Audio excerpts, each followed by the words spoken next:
Hello guys, welcome to my channel. I want to show you today I'm making patha rolls. So I bought it ready-made patha and that's how I roll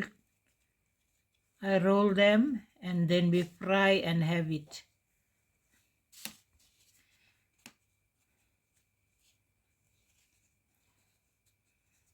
You can see guys how you make your own.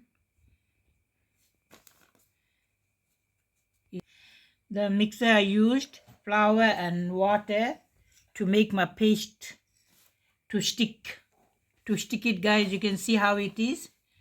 This is how it is, my patha rolls. So when I'm frying, we're having it, I'll show y'all.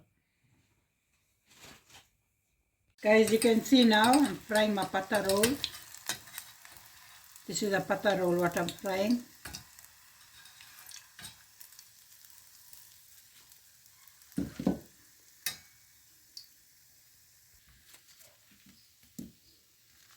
This is my patha roll what I made.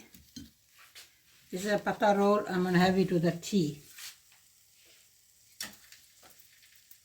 Thank you guys so much for watching. Enjoy it. Share it please.